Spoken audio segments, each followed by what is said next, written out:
Thank you. Okay, everyone, we're going to go ahead and get started here.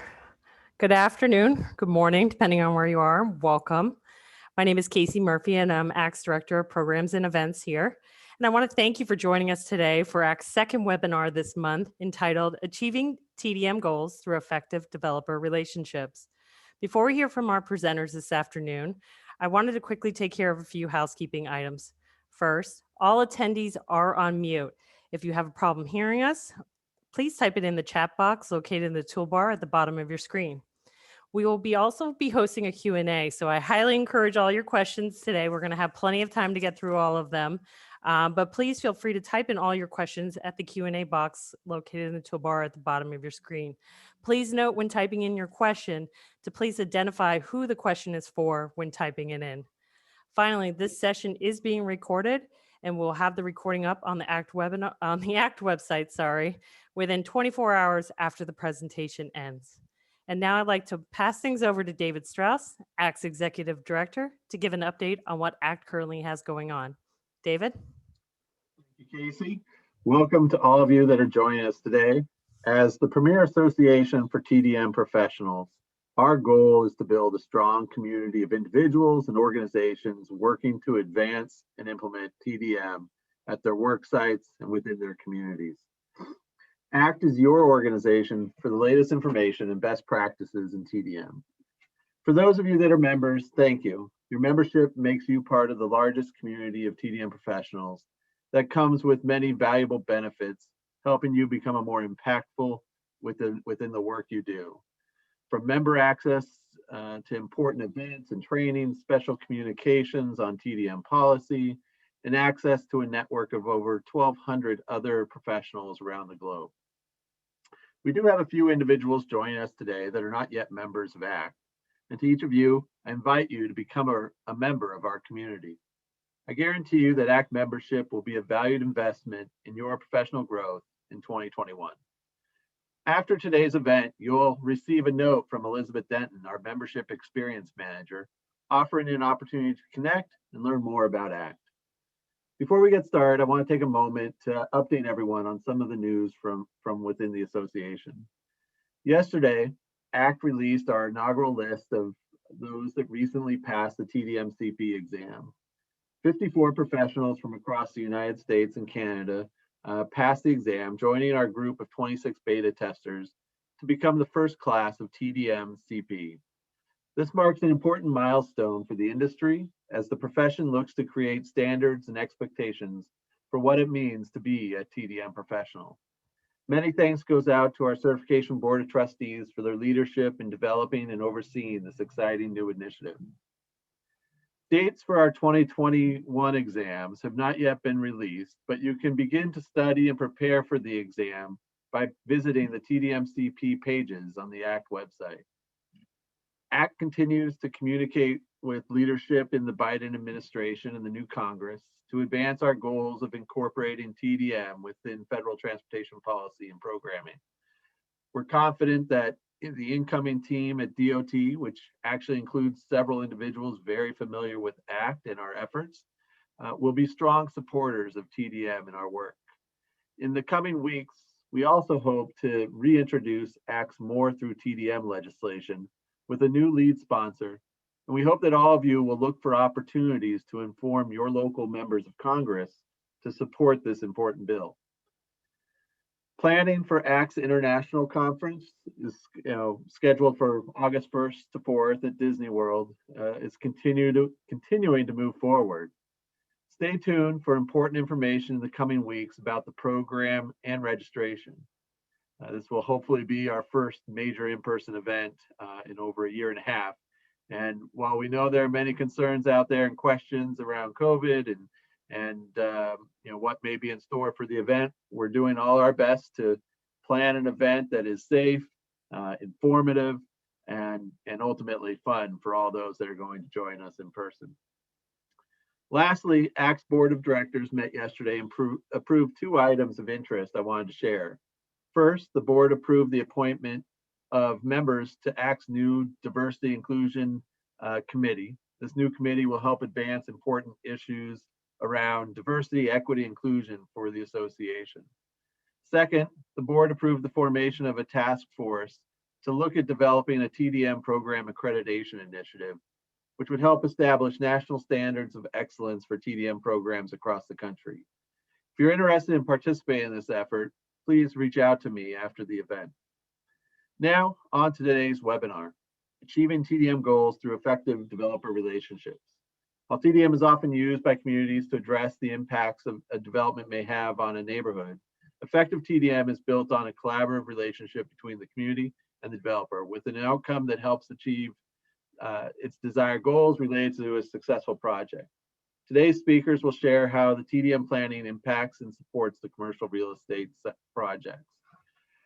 Joining us today is Matthew Visick, as a partner at Reuben, Junius Rose, and focuses his practice on land use and environmental law, assisting property owners and developers with all stages of the land use and entitlement process.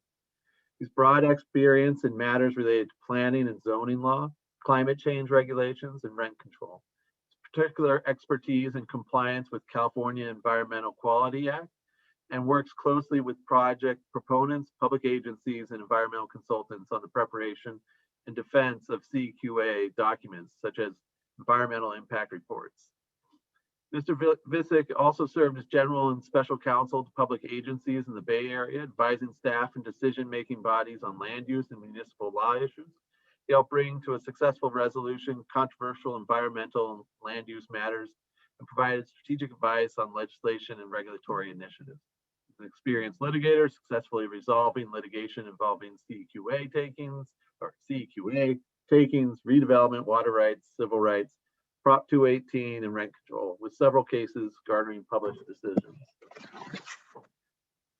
We will also have Tim McEnery, who is managing director of Marwood Company, as well as the managing director of its lending platform, Westcliff Financial. He possesses over 24 years of institutional level experience in commercial real estate investment and management, and in management consulting business strategy. He's been involved in various executive positions working at both domestic and international levels, leading teams of over 50 individuals. He oversees all day-to-day operations around portfolio management of the office assets, asset management, managing the entitlement process for various commercial developments, and driving all capital market activities related to the portfolio. At Westcliff Financial, which is based in San Francisco, Tim operates the commercial real estate debt platform, providing bridge products for commercial and residential properties.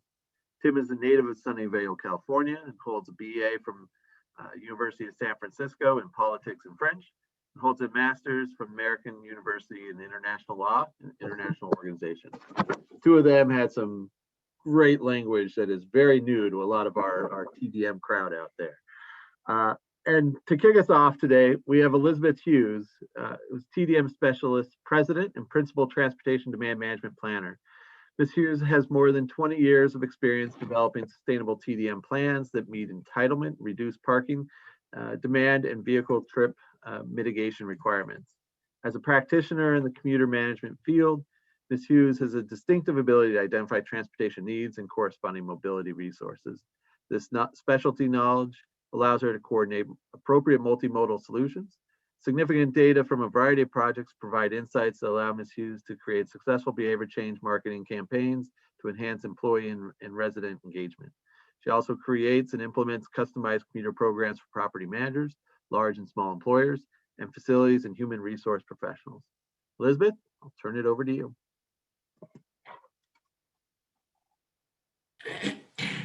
Thank you, David, and thank you, Casey. It's an honor to be participating on this panel today. So as David just mentioned, we are transportation demand management specialists.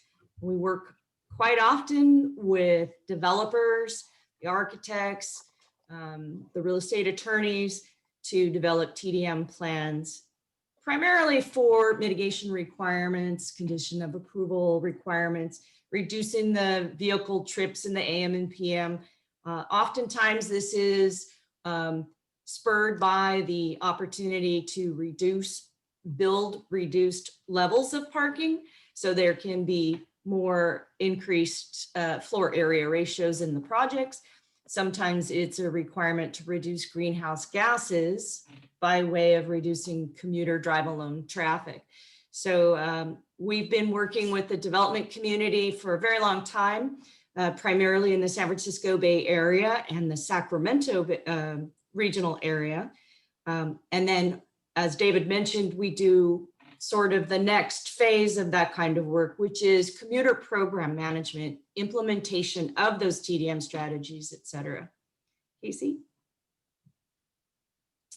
So quick slide on who we serve for purposes of this webinar. It's primarily the developers, the architects, the engineers, the real estate attorneys. We solve for parking constraints. We solve for mitigation and CEQA, entitlement requirements. So all types of requirements that happen because of climate action plans or TDM ordinances, and could be even the general plan. So we dig in to what those requirements are going to be per jurisdiction, and we take care such that the project we are planning for has an opportunity to utilize all the existing resources, and we can leverage that into a TDM plan so that they can incorporate something that already exists as well.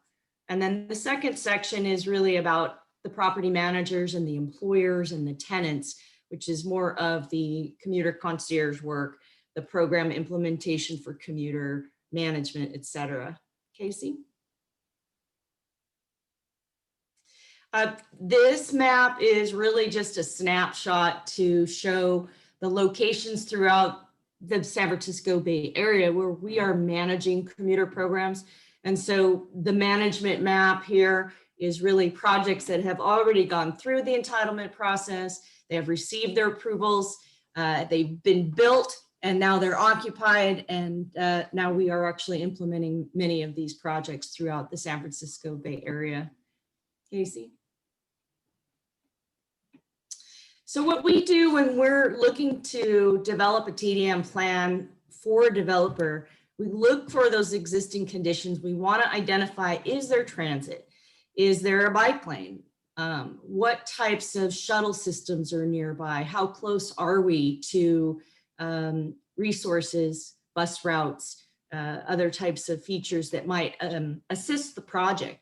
Also, we want to look at what regionally exists. If there's a TMA, a Transportation Management Association, that offers carpool incentives, or if there's a free trial transit pass program or a reward system, we really want to tap into that to see if it's an opportunity to include into the planning of a project.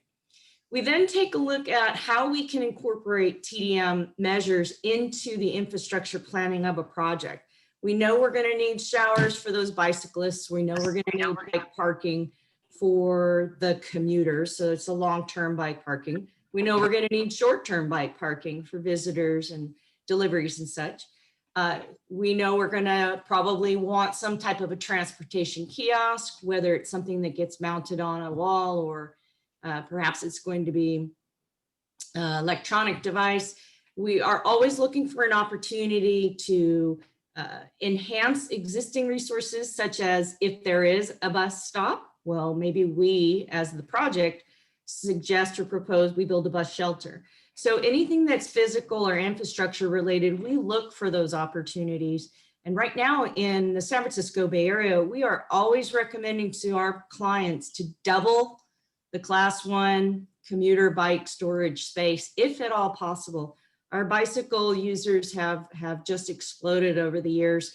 And we often, as we're managing commuter programs, we run out of parking spaces for these cyclists. So plan for the future, don't do just what's required. And we always recommend doing as much as you can to build out the bicycle space.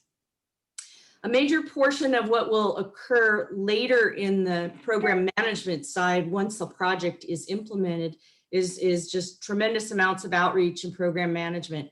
And in the TDM planning space, when we're thinking about that, we rely on our practical experience in the field.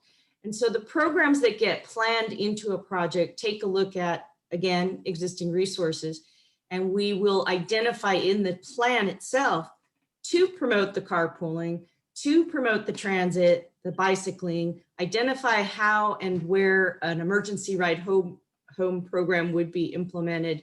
How do we promote van pooling and other types of opportunities? So there's a very big section of outreach and programmatic features that we pull together for this project based on its location and based on other resources that are all around the region. Monitoring is generally required as a TDM plan is in most jurisdictions. And it provides a snapshot annual performance measurement. We do it by using, we survey employees of the tenants of the project. This is after the fact.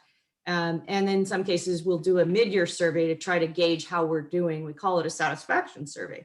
But the monitoring gets written into the TDM plan to confirm to the city or the jurisdiction that performance is going to be met. Performance is going to be tracked and monitored, and if necessary, commuter programs will be managed or modified or adjusted and in order to achieve performance. But the monitoring section in the plan is written, and typically we want to have some flexibility so that you can flex in and out of measures that do or don't work once you see that type of performance. So we include monitoring because it's very important after the fact. Casey? So this is just a quick overview of what our firm does. The TDM planning and project assessments, usually it's the development community that'll reach out. Sometimes it's an employer, usually a large employer, who just wants to know if they're doing it right, if they've got the right programs, if they could do better. And so what that ends up being is a TDM plan or a car management plan or some type of a ride share strategy memo. The end result is vehicle trip and parking reduction. Sometimes we even call them parking reduction plans, but it's really all about transportation demand management. And then the end result really is that sustainable commuter program for the future tenant, for that future employer, for their future employees. Also for residential programs, it would be residents and property managers. Casey? This is an example of a very well-performing project in the San Francisco Bay Area. We've been working on it for a very long time, and we have tremendous amounts of data that we've collected over the years. The project itself, for many years, has performed. There is a slight dip in 2010 and 2011. It was primarily fallout from the 2008 recession. But the project itself has been able to maintain a very high level of performance. They're only required to be at 35%, and you can see multiple years where they've exceeded that. One of the reasons why this project is so well performing is because the developer had a very comprehensive TDM plan. We covered all of the components of what a future tenant or employer will need in order to be successful. And so while implementing this particular project, we could point to the fact that the TDM plan was appropriate and that the TDM monitoring has provided proof of performance, and that the project has met its requirements and goals on an ongoing basis.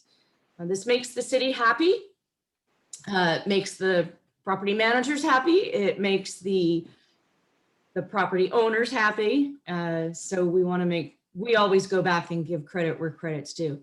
In this particular case, the property is a multi-tenant site, and one of the reasons why it's doing so well is all three of the tenants provide their employees with transit subsidies, with commuter benefits, with allowances for cycling and for carpooling.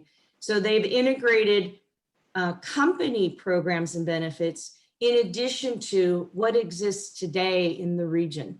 So guaranteed ride home might be part of the local TMA or something like commute.org, but the employer may want to have an extra incentive or some type of a benefit they provide their employees. And in this case, all three of the tenants do that. And the outcomes show a very large success over multiple years. One of our shining stars. Casey?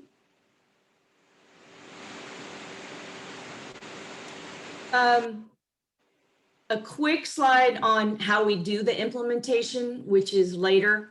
And again, we take this into consideration when we're developing the TDM plan. We use a commuter relationship tool. It's very much like Salesforce for the commuter, if you will. We're identifying commuter habits and in levels of interest for transit use and so forth.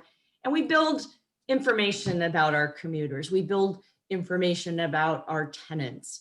And then we also provide a lot of tenant employer engagement and support.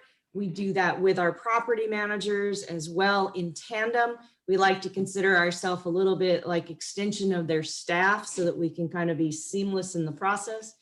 The outcomes are we become the commuter concierge amenity services for the tenants as employers and for their employees. And we just really drill down into the end users, really that commuter, that employee. So we really target the employees for that. And again, it really requires an awful lot of outreach, promotions, target marketing, incentives, rewards, and lots of surveying in small ways so we don't create survey fatigue. Casey? So one of the reasons, one of the outcomes from TDM is not only getting the permit approval and the entitlement approvals so a project can be built, is many projects, because of the level of TDM planning, they will be eligible for reward systems, national allocations for being designated as a best sites for commuters. When I'm working with the developers and the property managers, we will apply for, in every case that's possible, a best sites for commuter award, which is nationally recognized. And if it's an employer, we will identify them as the best workplaces for commuters. And the reason we do that, obviously, is to make sure that there is some recognition and acknowledgement for the efforts. It is national. And we do it because there are already other awards, best workplaces for millennials, best workplaces for women, for employers, for diversity. At the end of the day, we really want to have a commuter program and a project site, a property site that becomes a landlord of choice site, because we provide these programs through the property management structure on behalf of those tenants and those commuters. So the TDM plan itself, done right, lends itself to performance, recognition, and a good old pat on the back, but certainly you can take it as far as you want to with press releases and other types of acknowledgements. Casey? Thank you. Okay, we're going to pass it over now to Tim. Oh, sorry, went the wrong way there. Tim, you can take it away. Oh, you're on mute there. There you go. Thank you, Casey. I appreciate it. Thank you, David, as well. I appreciate the opportunity to chat with everybody today. As well, thank you, Elizabeth. That was a really strong overview of your program, your services. As David had mentioned, I work for a company called Marwood Company. We're Bay Area and Northern California, Silicon Valley focused company. We have been in existence since 2012. Primarily, we have been working in value-add office, as well as we have a fairly robust development pipeline. So what I wanted to talk about for the next few minutes was just to speak about sort of from a developer's perspective, i.e. our perspective, how we've embraced TDM, what lessons learned have been, the challenges from that experience from Marwood's perspective. And then out of that, there's definitely challenges that we see with the program, which then leads into what I view as opportunities for TDM. So let me start first by saying, you know, the big surprise for our company, I think, engaged in TDM was when we're engaged at a project level, just how many touch points we actually connect to the community with, whether it be engaging not only in trying to tell the story about how you're going to park a building, but in doing so, we really engage heavily with the retail community, understand what their parking needs are. We are obviously dealing with the municipality and dealing with their beliefs around TDM and what they think is feasible for the building that we're trying to get entitled. Transportation management is a huge piece of this as well. Getting into TIAs, traffic impacts. I mean, it's very all encompassing. And I think that was a big surprise to our team when we first engaged in this program for a specific building in Silicon Valley. This as a little context too, you know, I know folks on this call are coming from various jurisdictions and probably not too dissimilar to us. You know, there have been cranes everywhere this last decade. And as you get to the end of this decade, I think there's a bit of development fatigue from various stakeholders in the community. And, you know, unless you were doing an affordable project, which I think everybody could get their heads around and support, you know, there were various uses that probably were more challenged than others as far as getting entitled, and office being one of them, especially office in a dense core. So I bring that up because we were challenged from the get-go and working from a defensive posture. What the TDM allowed us to do, frankly, was I use the phrase to turn the torpedo around, because the TDM that we engaged in for this office building that we were getting entitled, we got to such granularity on how we were going to park this building. We got to such granularity with a mode use analysis model that we did.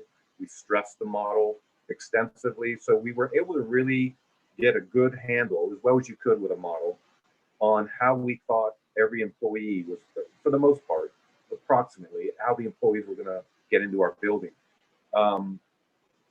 This, I think, really created a lot of goodwill with the municipality we were working with, because they realized that we really dove in and we're taking seriously the challenge, that being having a small site with a prospective tech tenant. And the mode prior to COVID was tech had a very high density. You know, we were modeling 5 to 6 per 1,000 square feet. The city we were working with, to be unnamed, was you know, telling us it probably is closer to 8 to 9 people per 1,000 square feet. And everybody's expecting those individuals to have single use vehicles coming in. So there was a lot of embedded beliefs that exist at not only the most recent municipality we were working with, but various cities we've worked in the Bay Area. I think regarding TDM, the embedded beliefs are something that we find to be quite a challenge. And when you unpack why that is, it's not, from our experience, we don't find it's really a data-driven philosophy from a lot of the municipalities. That being, and that strikes us sort of strange that it's anecdotals is sort of what drove the conversation around TDM. Anecdotals is what drove the conversation around the mode use in these buildings. And when we kept peeling back the onion, and this is getting more into the challenge part here, we realized that there wasn't really a central repository within any municipality around who managed TDM, who controlled data, who could speak comprehensively at a city level about how performance was occurring. The challenge really we saw with the cities was that they're managing TDM at a very transactional level. In our view, I think that needs to be more of a citywide or neighborhood-wide level.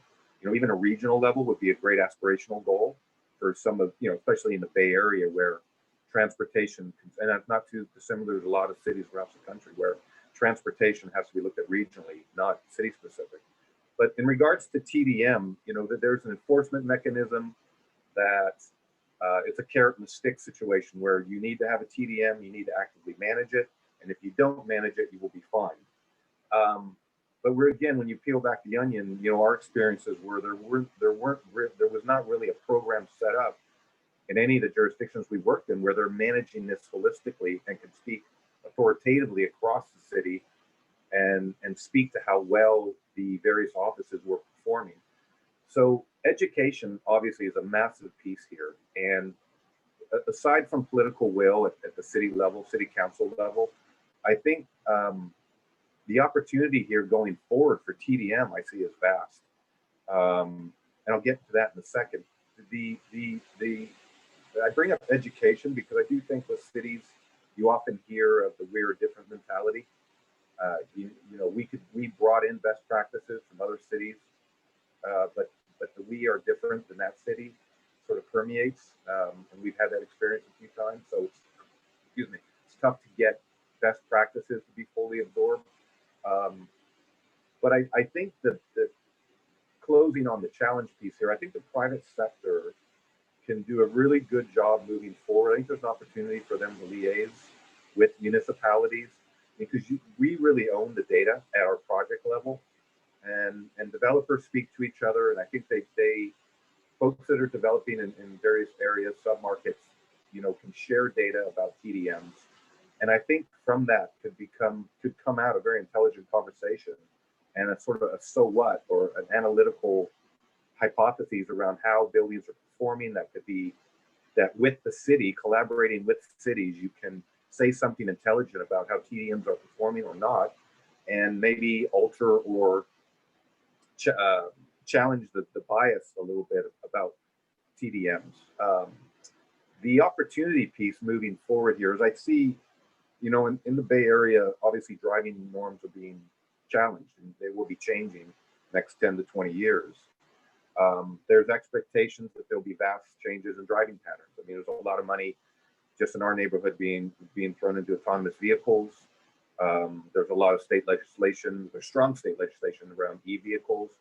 So driving patterns are going to be changing. And I think with that change, the embedded beliefs that are held by some cities and stakeholders around what is possible with TDMs probably need to change too, because I feel that TDMs are really posed to be even more relevant in the future due to necessity than they are today. I think the opportunity is massive for TDMs not just to become a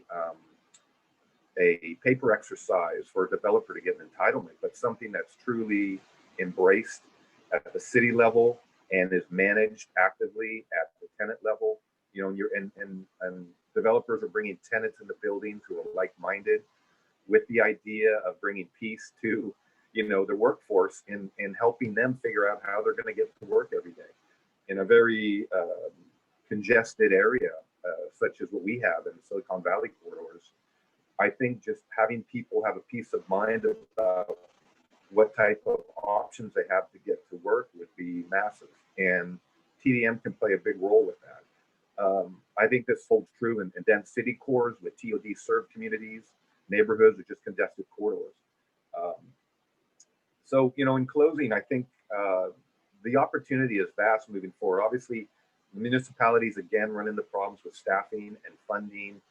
And I don't think to this point we've really seen cities that have a true TDM liaison but I do think, I'm not saying it doesn't exist, but we have to run into that.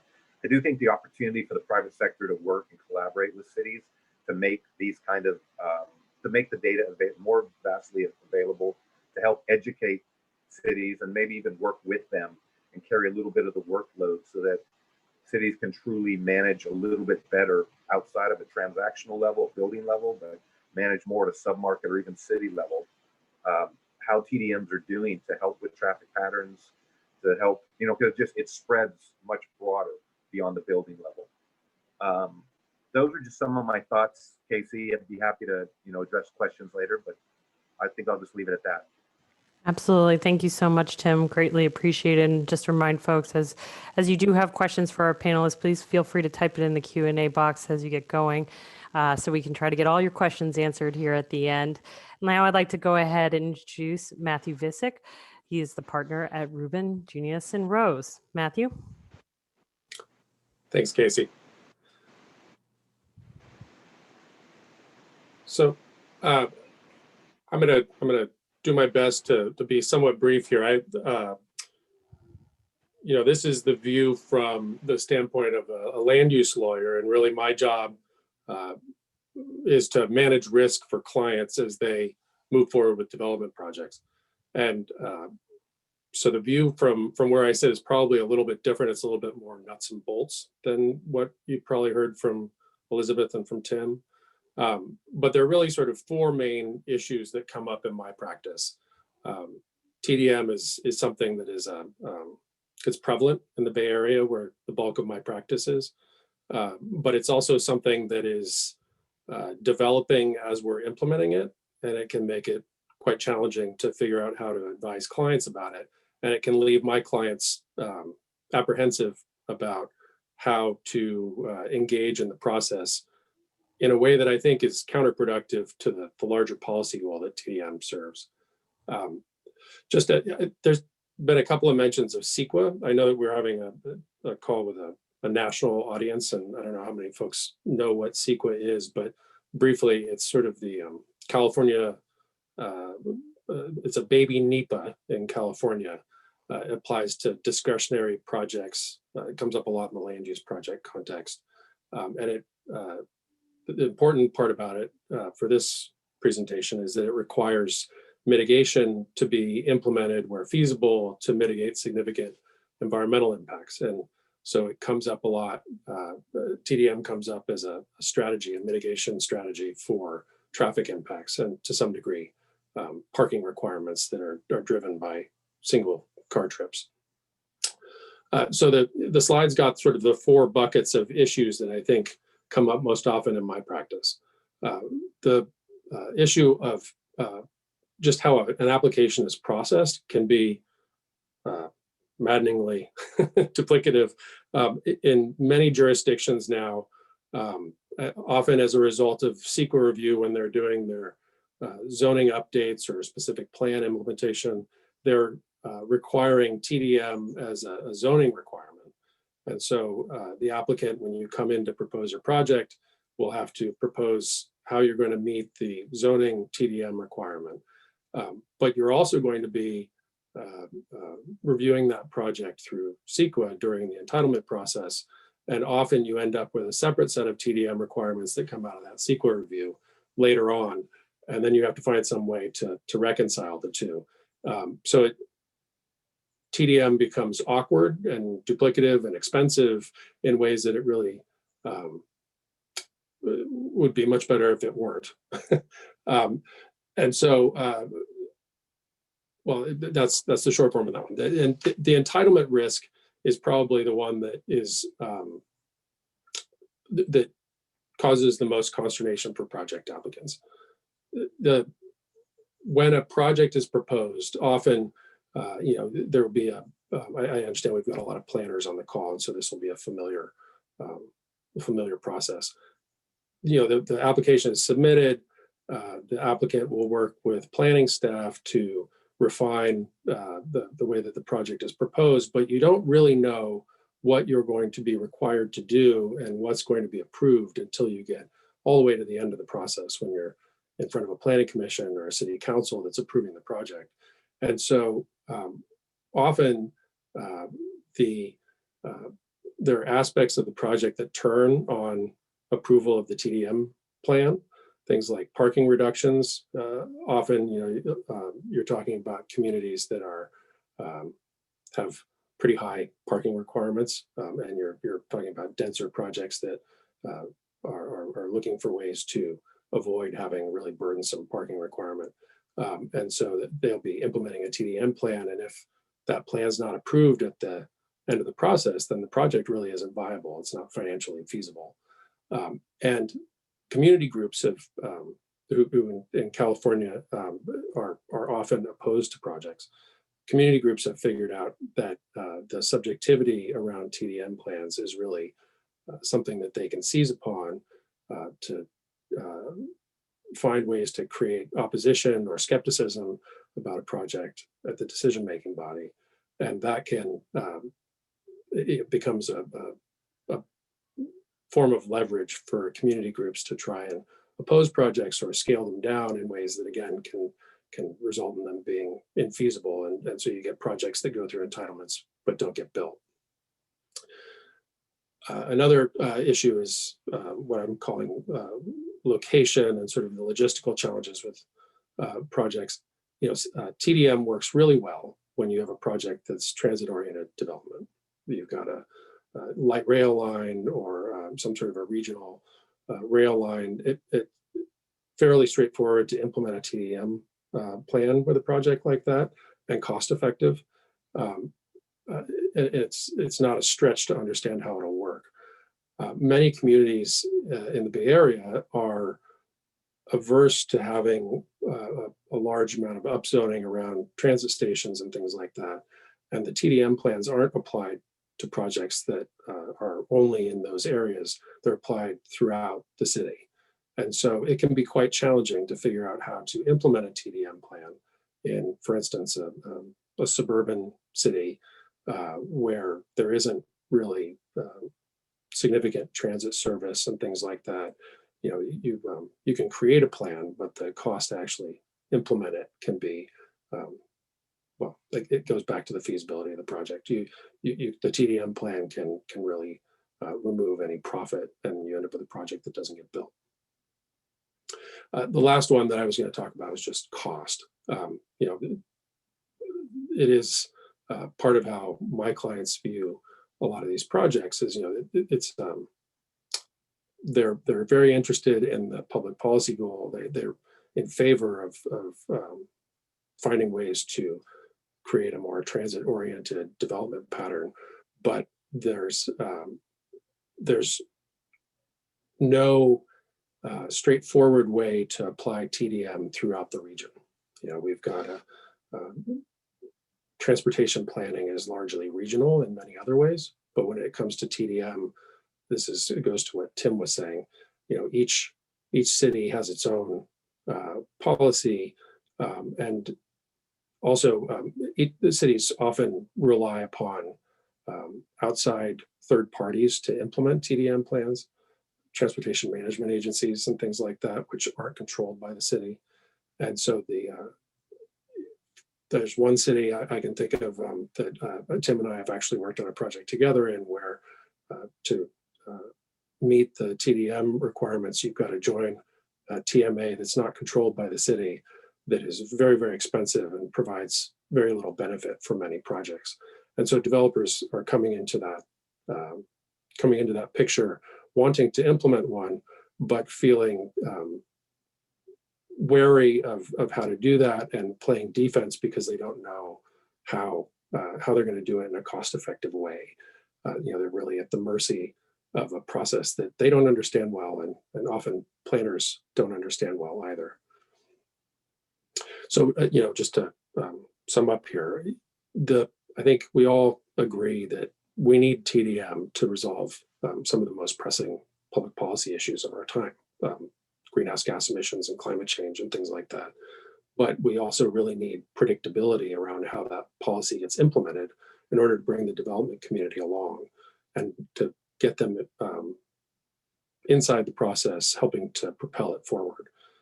In California, we've got 482 cities, and each one of them has their own land use policy. Each one of them crafts their own TDM requirements. Each one of them comes up with their own way of doing environmental review of projects. And so it's one of the challenges that I really hope we'll find a way to address in the near term. And I did note that David was mentioning a national bill. Perhaps that'll help in some regard. Is just to come up with some way where it's something that people can understand what it's going to cost, how it's going to operate, and can throw their weight behind it in a way that'll really include an embrace from the development community. Thanks, Casey. Thank you, Matthew. Thank you to all three of our panelists for an excellent job. Really appreciate each and everyone's insight on today's webinar. We have a lot of questions already, so we're going to try to dive right into it. If you do have a question for anyone, please type it in the Q&A box, and please also note as best you can who the question is for, or if it is for all three panelists. Want to go ahead and get started here. First question for you, Elizabeth. Have you worked with developers to contribute to transit operations in the form of impact fees, development agreements, et cetera? Yes, every jurisdiction is different and every project is different. Smaller projects generally don't have the same request from the jurisdiction to do something above and beyond. Some projects will incorporate into their planning some type of public benefit, and it may be striping another quarter mile of bike lanes. The development agreements can vary quite a bit and may include additional impact fees for future transit or expansion of transit.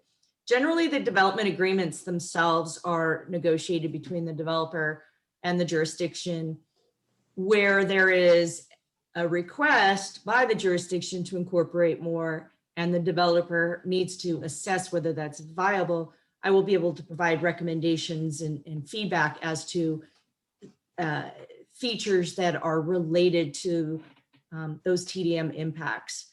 So we do get involved, but primarily it's the developer working directly with the jurisdiction.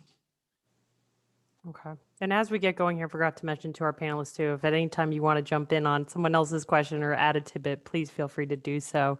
And want to remind folks as well, we are recording this presentation, and the recording will be up on the ACT website within 24 hours after this concludes today. So thank you for that.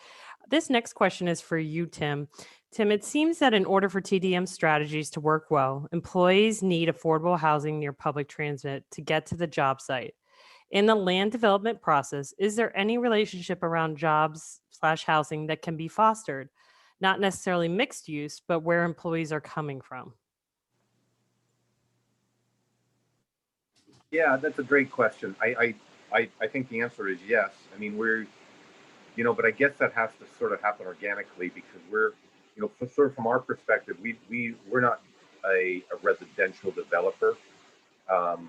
But I think the question is the relationship between finding housing near TOD and building housing near TOD to really minimize commute times.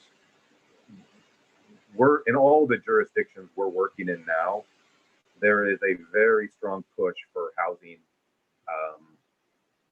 in urban cores and around TOD. So I think just from a zoning perspective, that's occurring. You're okay. I'm all right? Yes. Okay, I just saw that. Sorry about that. I think from a zoning perspective, that's happening now in our jurisdictions. Again, I'm not sure if I'm answering fully the question, but I do think that is occurring because I think, especially in Northern California, the housing imbalance is so vibrant and it's going to remain so for decades. I think the housing development is going to continue to occur. It's just a question of the housing market, the feasibility of getting projects out of the ground due to construction costs. That's really the biggest challenge right now we have in our market. It's just there's so much housing on paper that's ready to get out of the ground, but developers can't move forward because these projects don't make sense financially. Yeah. Hey, Casey. Yeah, go ahead, Matthew. If you don't mind, I'd like to add a layer on top of that. So there are a number of sort of countervailing things going on in the background for land use planning in California. One of them is that, again, there's 482 cities. They've all got their own plan. And the tax revenue from various types of development really drives development patterns here. So you'll see a lot of communities wanting to build sales tax generating uses and hotels that generate tax revenue and pushing residential development to neighboring communities. There's been an effort in recent years at the state level to try to approach those planning issues from a more regional perspective and push regional transportation money, federal transportation money, to cities that are taking a more regionally supportive approach. But I think this is another place where aggressive state legislation and perhaps federal legislation could really help. Just finding some way to overcome some of the downsides of local control around land use decision making. Excellent. Great. Thank you for that. Sure. This next one for all three of you, and I'll start with you, Matthew, if it's okay with you. In your experience, are there specific TDM strategies that are more effective at addressing mode shift or reducing single occupancy vehicles? Are there specific strategies that developers prefer? The ones that I am that I see clients most interested in a lot of the time, because they believe they'll work, are locating projects near high frequency, primarily train stops, sometimes buses, but I think there's a real preference for trains. And then the other one is bicycle use. I think there's a sense that those actually will change the way that people commute. And they also, I think, appeal to and have more credibility with community groups that often oppose denser development projects like my clients are proposing. I think a lot of the strategies that are more advisory, making people aware of different options and things like that are harder sells both for clients and for community groups to buy into. Great. Tim or Elizabeth? Let Tim go. Yeah, I could go for a second. I know Elizabeth probably is well versed on this too. Well, why don't you go first, Elizabeth? Well, I think, yes, we've been looking at how can we expand, the infrastructure opportunities and utilize the newer technology options with programs like Loom or Ride Amigos or other types of things. It's really we always try to look at a really comprehensive approach for the before and the after. And because the before part, we're really trying to address those issues for meeting the jurisdictional goals. We're always thinking ahead for how do we actually meet the future development goals for that performance. So we are really looking at the bicycle community as a big opportunity in the future. Excellent. The only piece I would add there, Casey, is sort of building on both panelists. Matthew brought up the point about building near TOD or identifying TOD projects. There is in the Bay Area, we have a commuter system called Caltrain, which runs the 101 corridor. The brokerage community often puts in front of us what they call the Caltrain lift, where if you could identify projects near these train stations, the lift in rent that you receive from tenants. So the market's responding to projects that are, within a half a mile vicinity, quarter mile vicinity of Caltrain stops. By paying more rent, i.e. making these projects a little more lucrative. So there's a motivation there in the development community to get these projects out of the ground. Related to that, there's a strategy, in addition to what was said, about compensation.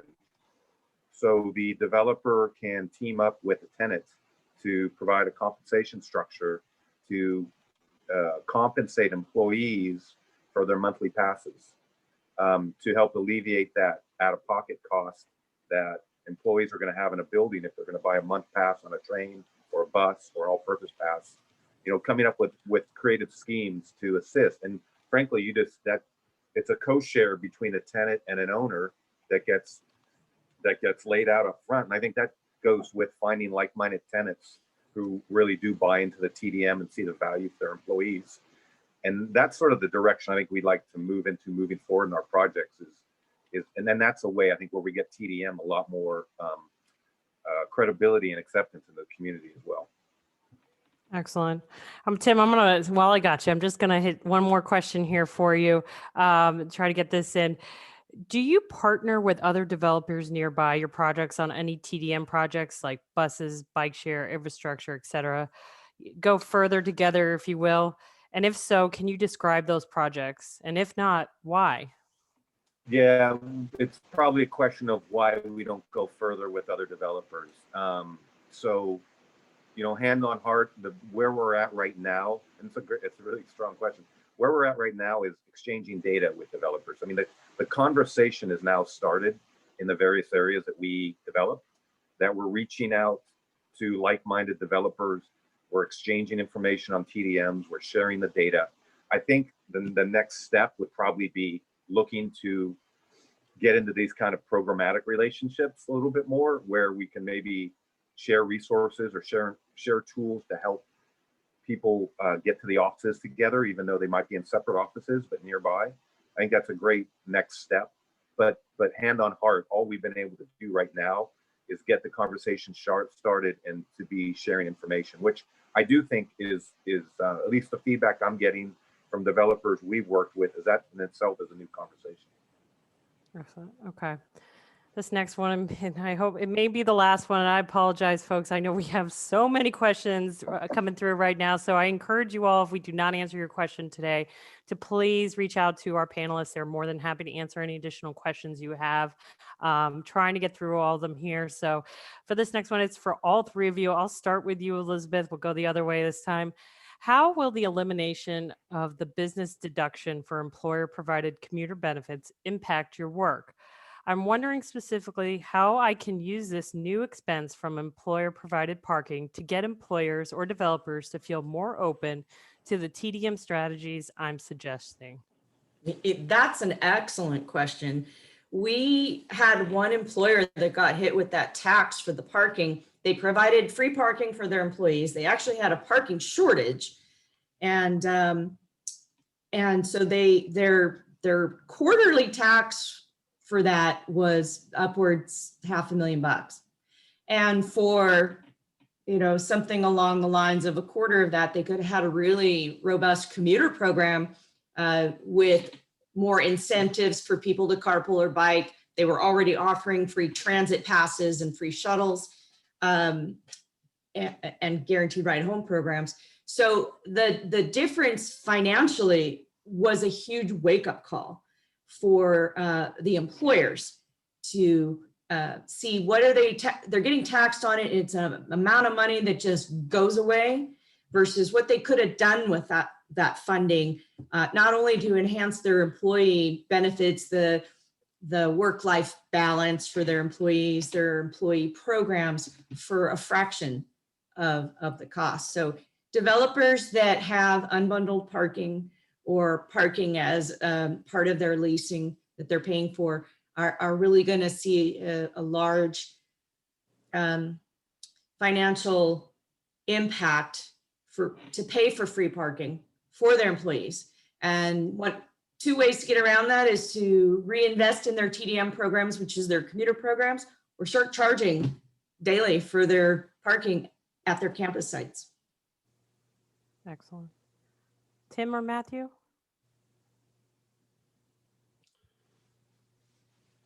Well, No, I'll I just, think go ahead, Tim. Go ahead, Matthew. Matthew, go ahead. I'll let you go. All right. I was going to say Tim's actually a developer, but I think I think it is true that my clients follow financial incentives in terms of the way that they pursue projects. It's one of the hardest things, I think, for a lot of the other players in the development picture to really keep in mind, but that it's difficult to maintain the profitability of a project, and the number of other people besides just the developer that's across the counter from you that have to be on board for all of the decisions that affect the profitability of a project can be pretty surprising how many people are weighing in on that and need to be on board for those things. The other part of this goes back to what I was saying about predictability. I mean, I think the developers are generally in favor of the public policy goal. I think the hard thing for them is having some way to understand how it's going to affect them. And so having a shifting financial impact is kind of part of what they're worried about. Having predictability is really important. Okay, thank you. Tim? Yeah, the only comment really I have is thank goodness, our company, we are quote unquote long-term holders of our real estate. And that definitely holds true with almost every development project we're looking at right now, because we need to hold these projects for a 10-year period, frankly, to get the returns out of it that we would need to. We're just in a very expensive market to build. And as Matthew said, the amount of, any certainty we can get, cost certainty, is vital to make these things go. These price costs alone are astronomical. And I think that's just the way this market operates. So yeah, that's really my own comment there. That's fine. Want to thank you all. Thank all of our panelists today, Elizabeth, Tim, and Matthew, for an excellent job. It was a wonderful presentation. And again, we had so many questions, we could not get through all of them. So I encourage all of you, if you do have a question for Elizabeth, Tim, or Matthew, to please feel free to reach out to them. Want to thank you all again for joining us today. And please remember, we do have some upcoming webinars coming up. It's going to be a 2-part series next month on planning and TDM. February 11th will be the first one with traffic engineering and transit planner coordination. So be on the lookout for that. And we hope we all have a great afternoon and a great rest of your week. Thank you again. Thanks, Casey. Bye-bye. Thank you.